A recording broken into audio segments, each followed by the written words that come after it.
All right. Welcome back for whoever has joined and is looking at the stream right now.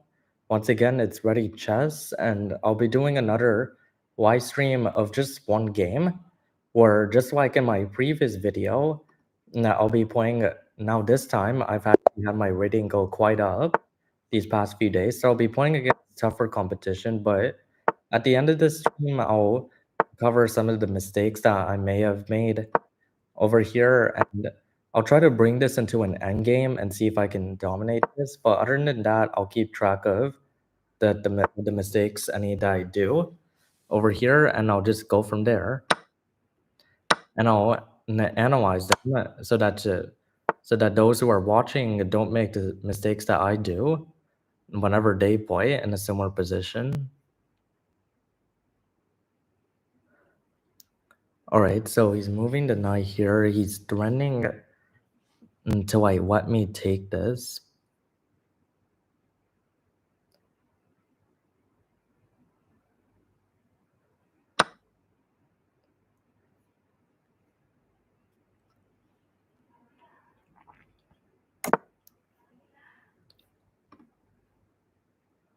I'll take the knight over here. And so black is doing white is doing a counter attack over here. And they're trying to attack this while also attacking the bishop over here.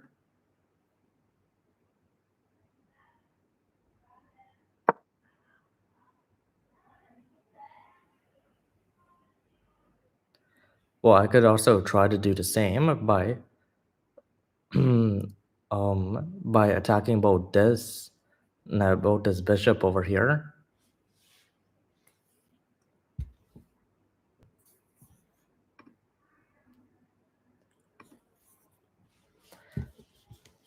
I mean, white has an option here to take over here on with the bishop on c3, because if I also take over here on knight c4, then white's queen can move to like d3 or so and try to attack both of these knights. But at some point, I need a castle because this rook can get active anytime, and we have a pin over here.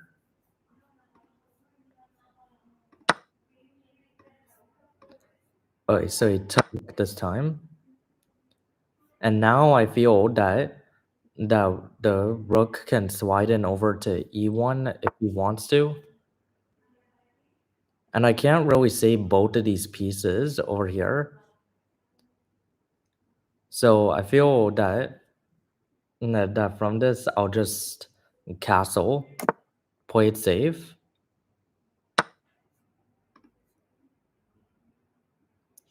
So now I'll support this bishop over here.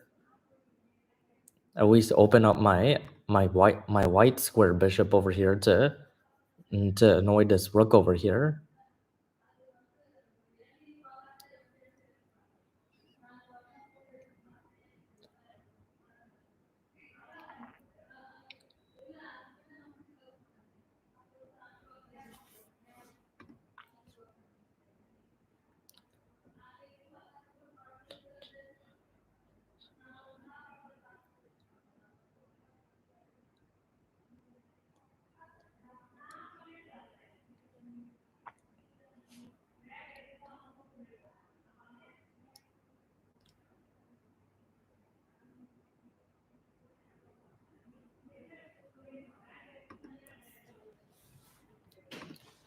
All right, I've gotten back up in time. I mean, this is a tough position because there's a lot of options here.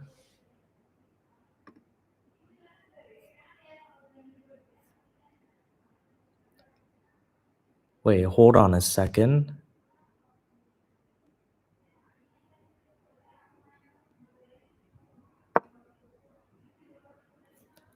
I think I have a threat over here. I have a threat over here because not only am I attacking this bishop over here, but I'm also threatening a check over here and to possibly open up this king side. And looking at it, I don't really see any other any other way that both the pawn will be safe and the bishop, or unless you sacrifice,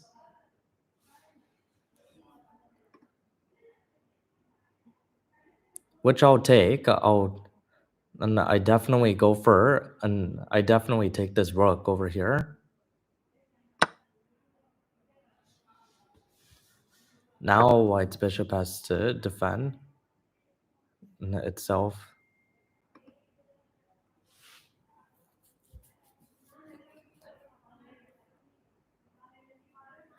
Now I'll bring out my bishop also.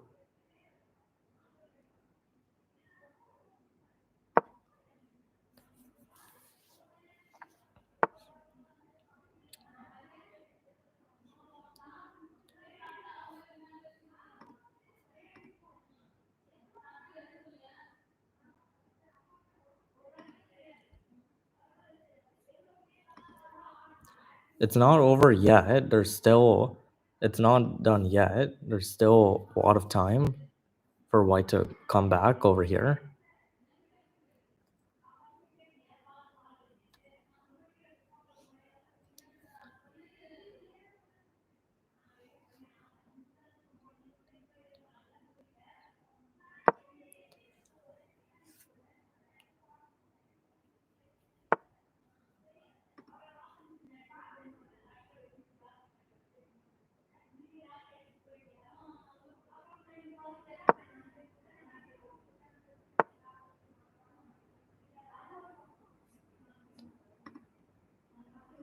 Oh shoot, I missed this. Shoot, I spoke too soon.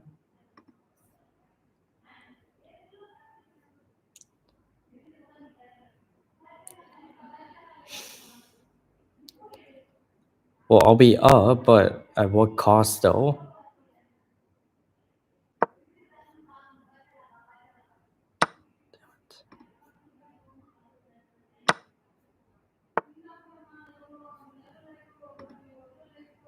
Yeah, now he's got a threat over here.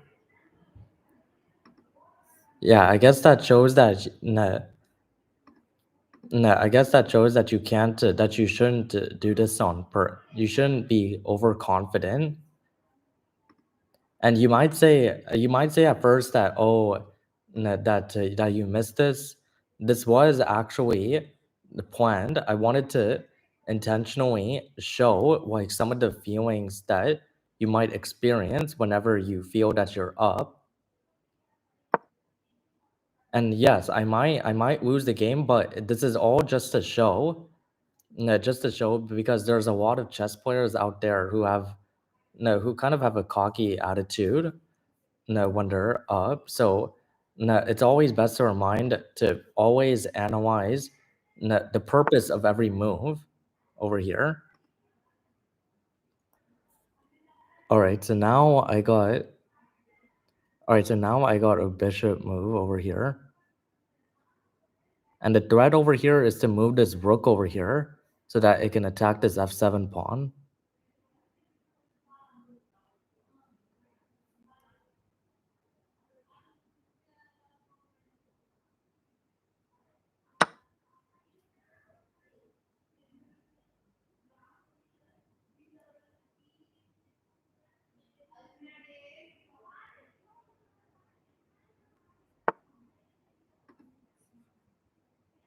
Well, I will be losing a pawn either way, right here.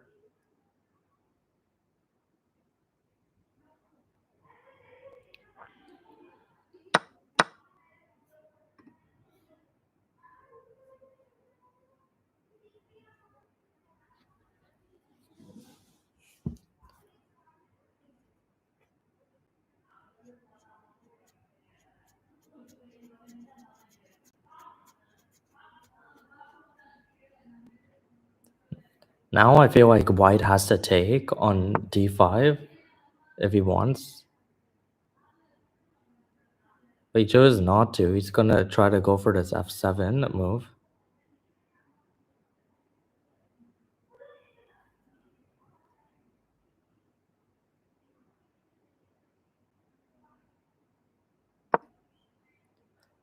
I'll just move there for now because this pawn over here is already lost now.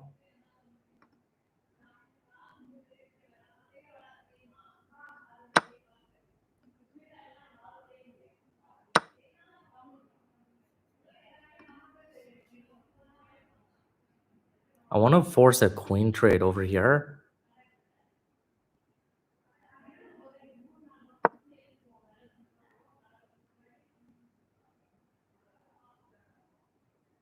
And force a queen trade, and then I can support my middle pawns over here while also guard the right side and help my king move up forward.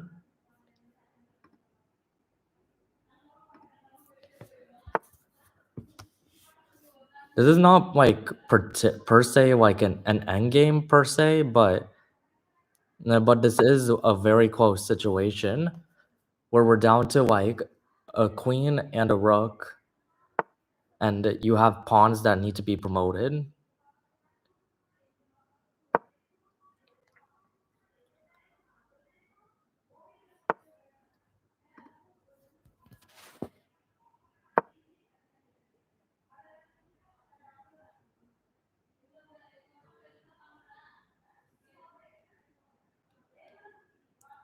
I'm also threatening this a2 move and also e4 to continue my pawn push.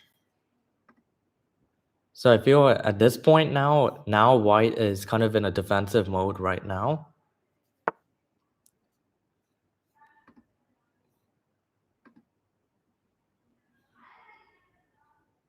I can exchange these pawns, that way I don't have to worry about it.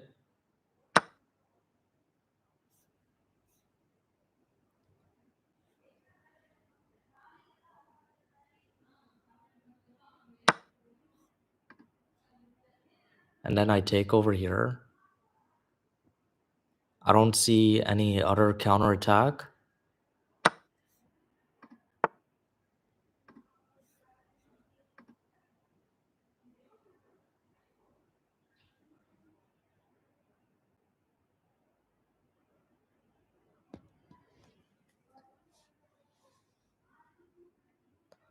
All right, so now I have to see if I can force something real quick over here. I've got to hurry though.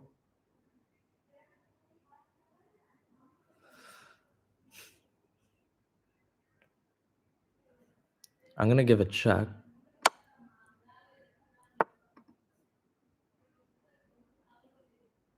I'm gonna give another one. And then I'll move my rook.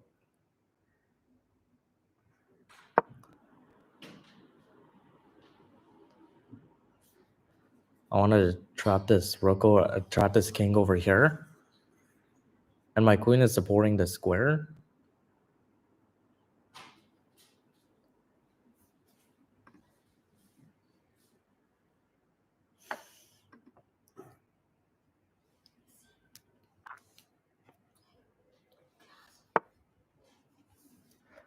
All right, so now white saw this and has to defend.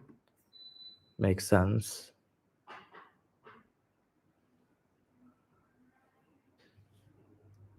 I can't move up this rook because then I'm checkmated.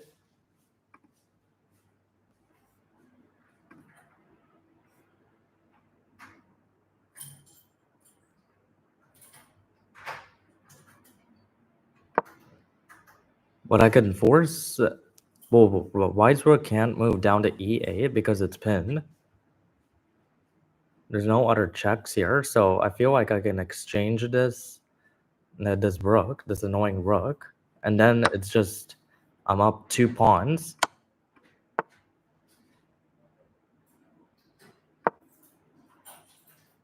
Try to force this queen, and then I can just support this pawn all the way, and then just promote.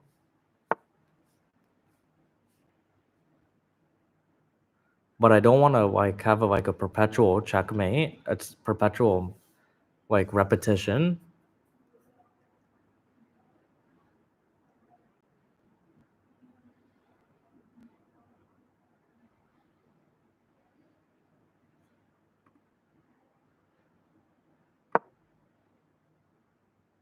I'm okay losing a pawn. Fine. Oh, what the?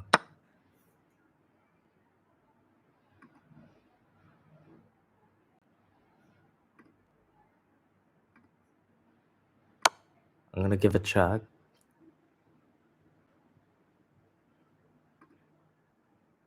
And this stops white from checking on f5. I'll move the pawn up. And then I just can give a check over here on e2. And then I can support this pawn to d1. If that's the case.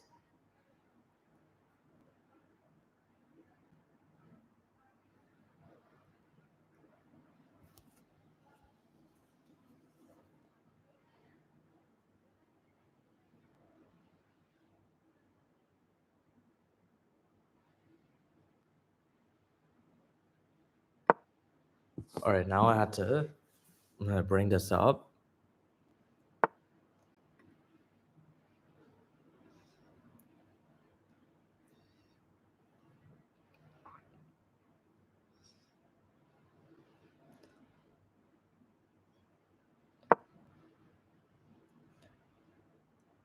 All right, I'm running out of time over here.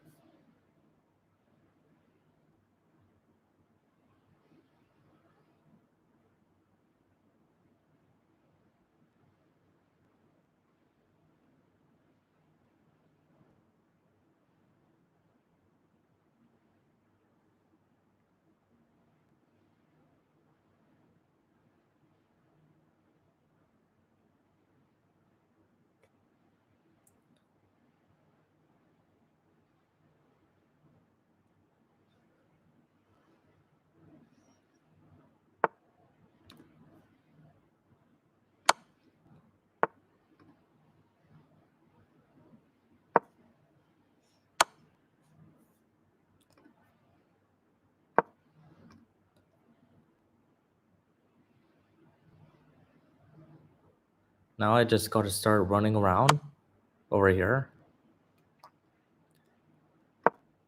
I'm on the run.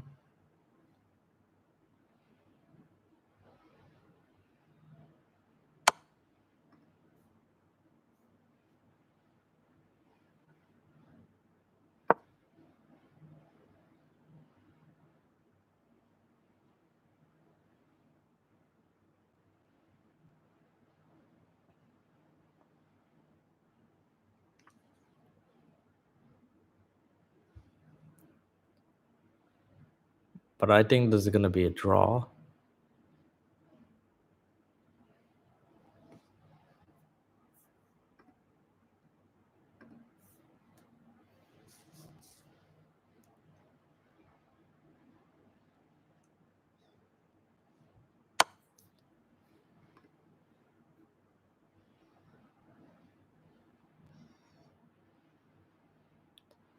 All right, now I had to move.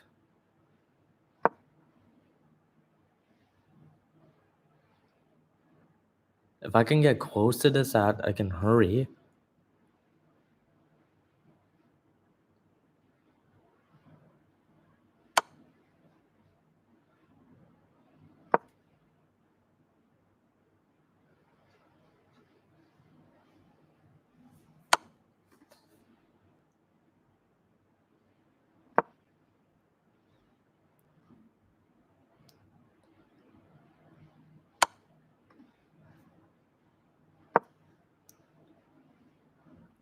Okay, now I just have to rush.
Got him.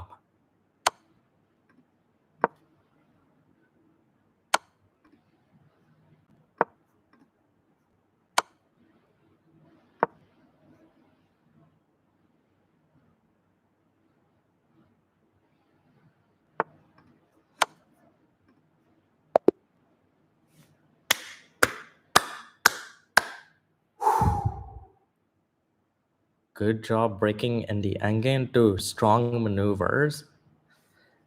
And so it did come to this endgame over here.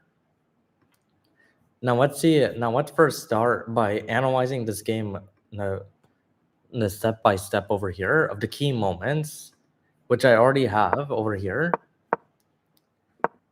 So the Italian game, this is the main line, which is for white, the Guico piano game is to get control of the center over here. Usually starts with this move, trying to support this pawn push over here on d2 to d4. And black counters it by moving to knight f6, trying to go for this e pawn. And so we have white goes aggressive. I have to take. I'll give a check. And then this is the Greco attack where you allow black to take a piece over here while trying to castle. Like let's say if I moved here, the entire point will be to like castle, force an exchange, and then possibly take, and then at this point you're kind of leaving white with a lot of attacking opportunities on this left side over here with this queen, this rook, these two bishops. So essentially that's what the reason white is up in that. So there's a castle and there's a take. And then instead white push the pawn, which is understandable, trying to create a counterattack, as I mentioned earlier, attacking both this bishop and this over here. And eventually one of these pieces are going to be lost. So I try to do form one on my own with this counterattack over here. So even if I lose this bishop, I could take this bishop as well, and I'd be up a minor piece. But over here, white sees what's happening and then takes. And then the rook moves, lining up these two pieces. After castle, as I will be losing one of these, rook takes. I have to move the pawn to get it, to get the bishop active. And then this was the key moment right here, failing to understand this attack over here. And this is important because whenever you have a piece that's out in the open, you always have to know what are the threats that could possibly jeopardize this over here. Well, not like the whole game, but just briefly. And over here, he didn't notice that even though I was attacking this c4 one, I also had a better attack with this h2 pawn exposing the king side.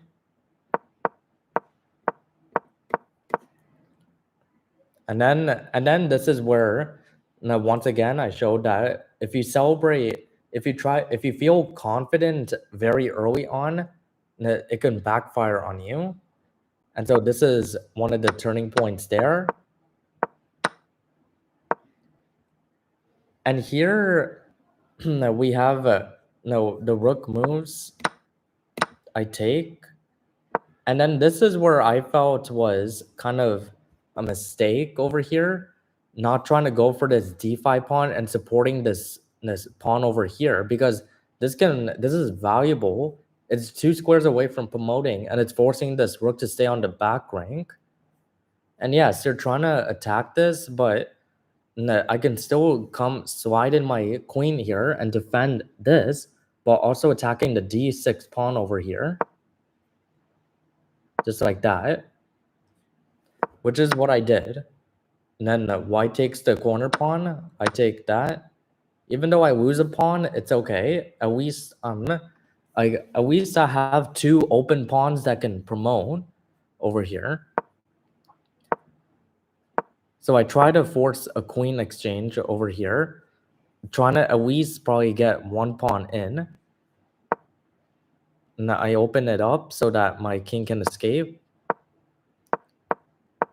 And then I push, rook takes, I keep trying to push over here. The rook takes, a sacrifice is done. And over here, I'm up 2 pawns over here. And so I should possibly be winning.